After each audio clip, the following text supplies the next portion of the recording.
Hey everyone, happy Sunday to you. I hope all is well. Good job on your DBs this week on Chapter 5, Assessment and Diagnosis. As you see, I say this every week, but in this course more than any other, it's really building week by week on coming up to your treatment plan assignment week 9. It's only a couple weeks away, guys, so really be considering what that looks like, looking ahead. But taking all these in from you take in the ethical and legal issues you discussed in week 3, effects, ideology.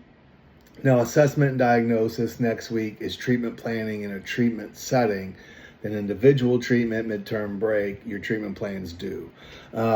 Treatment plans are something we all have to do as LCDCs, or as clinicians, period, of any kind, in this profession, whether it's LPC, MFT, MSW, whatever it is, LCDC, they're required. And it's just a roadmap for what we're going to do with our clients, right? And so, or what our clients are going to do, I should say. A couple of things I wanted to point out that I took a couple notes. As you know, in this class, especially being such a small class, it's just easier for me to read your DBs, and then rather than comment individually on each reply and everything, I just will address some things that stood out to me in a video. So first thing is on the APA, most of you are doing a great job there. I just want to reiterate one thing that stood out to me for most people is if there is more than one author. Let's say it says, I think it said Smith and Smith, for example. I don't recall exactly off the top of my head, but let's just say it says Smith and Smith, or Smith and Caldwell, we'll say. You would just list the first author, followed by ET space AL period comma et al. It's a Latin phrase that means more than one, right? Or there's others or something. That's what they use. So one author, if there's more than one author, you always only list the first author followed by et al. So Smith et al. 2025 or whatever it is. That's how that citation would go. If you still need more help, please visit the APA tab in Blackboard. I put a lot of videos, there's one video, but there's lots of examples of what that means. So that said, good job overall though in the APA. It's really good. So a couple of things that stood out to me is, as many of you said, that there's no single test that determines really an answer for everything, right? There are tests that determine some things, sure. That's a psychologist's role. They do testing. We as LPCs can do some testing. I prefer let a psychologist do that. That's their role. And again, before I move on, I should have started here. I want to reiterate that your author is the expert. They're always the expert. I'm just here to tell you what my experience has been in a real world type setting, right?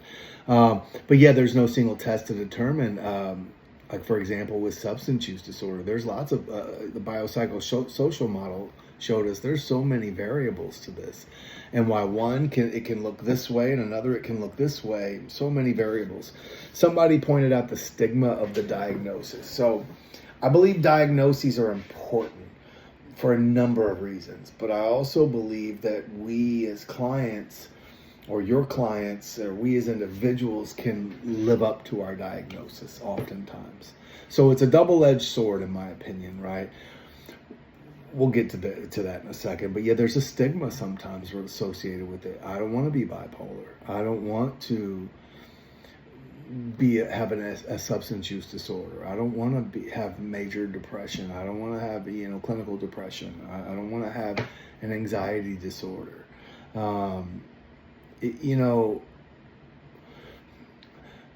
One of you commented that most mental health and SUD go together. And while yes, that can be true, here's where you got to really be careful to not place everybody in that box. A lot of research supports that, yeah, there's mental health and SUD go hand in hand oftentimes. But I want you to remember that there's lots of criteria for a reason. Which came first, the chicken or the egg? Was I depressed before I started drinking? Did I have anxiety, like legitimately before I started drinking? Like I have anxiety. I have depression sometimes. I don't have a disorder though, right? And so we want to be sure that when we're talking about co-occurring disorders, one is LCDCs, we always bring it back to the substance. How does this affect our substance? Or how does the substances affect this? That is our role as LCDCs. So we just need to be careful. And oftentimes we will, just like on a treatment plan, we will note mental health problems as a problem, mental health issues as a problem statement, not a diagnosis. That's not our role to diagnose. We don't have that capability. It's not in our lane. It's not in our scope of practice. We will always diagnose a substance use disorder first. We can always list a mental health, a co-occurring disorder in a problem statement on a treatment plan, right? So my diagnosis, let's say, is alcohol use disorder. First problem statement, substance use disorder, alcohol use disorder. Let me pause this. I'm sorry, my dog's barking. Give me 2 seconds.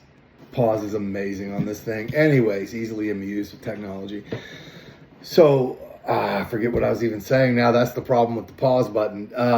Anyways, you can easily place that the substance or the problem statement would be, alcohol use disorder or whatever the substance use disorder that our diagnosis. Let me start back over. Alcohol use disorders are our problem statement, let's say. So our diagnosis, our first problem statement has to do with that diagnosis. So it can be alcohol use disorder, you can write the blanket, substance use disorder, whatever is our problem statement. But it can also have a problem statement under that, mental health issues, as evidenced by client reports, symptoms of depression that include blah, blah, blah, or symptoms of anxiety. You always want to include the symptoms. Now, you don't ever want to just say client's depressed, client has anxiety. How are you forming that opinion? As evidenced by what?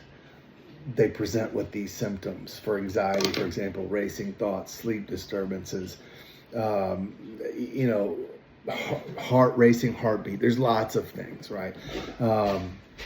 So that's one thing. We want to be careful not to just associate the two. And it's important we note for sure, as most people do. It is pretty common, right? One leads the other. Same thing with trauma. We don't want to just assume that everybody's got trauma. I've worked with lots of people that are like, man, that's not really the case. I just started out drinking or using dope because I wanted to fit in with people. So I had some self-esteem issues, and now here we are, right? Now, has that created some trauma? And I probably believe, honestly, a personal opinion, that all of us have some sort of trauma experience, whether we recognize it or not. How it affects us all is very different. That doesn't mean that's from the substance use or caused the substance use either. So we just want to be sure, all that to say this, we just want to be sure to treat people individually and be careful not to toss them in the same box just because it may be common or it may be the norm in some way. So one of you wrote about client denial and minimization is a problem. Yeah, we can only go by what they give us. That's the imperfection of all this, right? I can only go by what you give me. I can't, much of this is self-reported. And it's not like I can have you in a facility for 10 days to monitor you and to watch you 24/7 to understand better. That's one of the problems with diagnoses as well, right? And clients will minimize oftentimes. So again, which came first, the chicken or the egg here? If they're telling me I drink because I self-medicate, I have to take them at their word. Which came first, though? I always want to understand, did you have this kind of anxiety before you were drinking? Because one affects the other. And when I say drinking, I'm referring to any substance use, right? Whether it's, narcotics, marijuana, whatever it is. We oftentimes will take a substance saying that it treats a symptom, right? Meaning, I smoke weed because it helps with the anxiety. Well, no, actually it causes more anxiety, studies show. I drink because it's stress relieving. Well, no, or because it helps me with the depression. Well, no, it's a depressant. It causes more stress and depression at the end of the day, right? So I'm taking something to cure something. It's not a good business model. That doesn't make sense, but we don't see it that way often. Our clients don't see it that way often. So it's a lot of educating, right? A lot of educating is what we do as an LCDC. There's shame, denial, and counselor bias, one of you wrote. And I love that somebody noted the counselor bias piece, because I want to point out this as a Christian university, as a university of faith. What are we counselors? Are we Christian counselors? Or are we counselors that are Christians? And there's a difference in those two things. I'm a Christian male, but I don't advertise as a Christian counselor. There is a spot for Christian counseling, right? And that's a different deal because, I need to be aware of my biases, right? I think that my faith may get in the way sometimes of somebody's opinion or somebody's struggle. That's not my place, right? Now, if I advertise as a Christian counselor, different story, but I'm really grateful one of you pointed out counselor bias and because, well, this happened to me, or this happened to my brother, or this happened to my mother, or this happened to my friend. Like, okay, but that's not this client. And it's so important we treat this neutrally. Not what everybody else says, not what the majority does, and it's super easy to get caught up in that, right? I'm sorry about my little dog. I'm not going to pause it again. But some of the benefits for assessment and for diagnoses are, one of you wrote it, fills in the gaps for family. Yes, absolutely. It gives us something to treat, right? So many times how we're feeling, we don't really have an answer for an explanation. It offers us an explanation in many cases that can be super helpful. That makes sense to me that I behave this way or that I think this way. Now I can make sense of it. I can get educated to what it is. I don't have to live up to that label, right? Like that's one of my pet peeves, as you guys know about the language we use, is the labels addicts and alcoholics. I hope you all do away with that terminology. Now, if you go to an AA meeting or an NA meeting or a SMART recovery meeting, well, they don't use the labels at SMART. It's fine in that setting. It's a self-help setting. I'm not going to go in there and try to change something that's worked for 100 years. Like, it's not my place. But in a clinical setting, from a clinical perspective, what does that say to a client? You're an alcoholic. Now in AA it says I'm grateful because I had this issue, this disease, and I found this program that's offered me this new way of life, so I'm grateful to be an alcoholic. Get it, love it. In a clinical perspective though, how is that? Let's come from a strength-based positive regard, unconditional positive regard perspective. Well, no, alcoholic seems very like, I get a lot of clients with that hang up, a ton in private practice that are really hung up on that. And I get it. I'm not here to label you.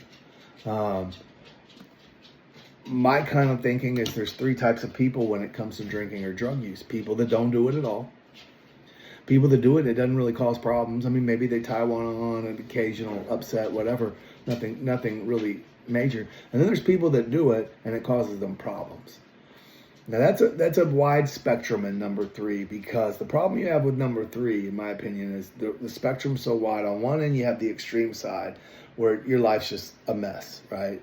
Whether it's legal issues, marital issues, family issues, just all the things, homelessness, like all the extreme things. The other side, maybe you just have some internal conflict where you can't really seem to put it down. You still hold a job, still do still have a family hanging on, that kind of thing. But if I'm on this side of that spectrum, I'm never going to believe I'm in this tier because the other side's so extreme.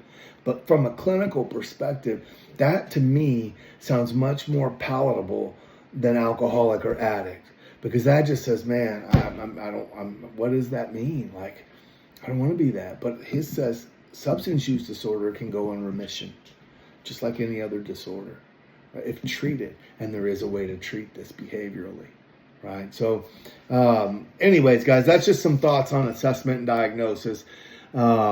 We just, be careful there, treat people individually, use what facts you have, use what education you have, and I really was impressed with your DBs. Overall, great job from everybody. This week, let's see, we are coming up on, you'll have a quiz 2, which will be over chapters 4, 5, and 6 this week. And you'll be talking about treatment planning in a treatment settings, which goes hand in hand with 1300 in treatment settings. I'm not going to run down the treatment settings. I've already kind of talked about that in 1300. Get to know your treatment centers. In a treatment setting, as we determine from the bonus points, your psychosocial's due within 3 days, 72 hours of admissions, regardless of level of care. And then your first treatment plan, your master treatment plan, is due 5 days in. And where I worked at Memorial Hermann, and I think most places it's this way, in residential, you update them weekly. In partial and outpatient, we always updated them every 2 weeks. I believe the rule of thumb technically, or the rule is technically midway through treatment. But with people coming and going, we always did them every 2 weeks, and I think that's pretty standard for most places. They may do it a little different, but the first one's due in 5 days. That's the rules and regulations from the state. So this is going to give you some insight into your treatment plan, which the next week, week 8, you'll have a DB4 on individual treatment, which I'll do another video explaining this a little further. And then we got our midterm break for a couple days, and then chapter 8 on group counseling in week 9. But your treatment plan assignments too, I need to keep reiterating. This is an important assignment. It's worth 250 points. Not to put fear in anybody or panic anybody or create anxiety. It's just a big deal. It's just something you need to know. Look, I'm gonna talk much more about that assignment next week and really give you details. And if anybody wants to meet for a Zoom meeting to go over it before you do it, I'm happy to do that anytime. So guys, have a great week. I hope all is well. Yeah, guys, if I can be of any assistance, don't hesitate to reach out. We'll talk soon.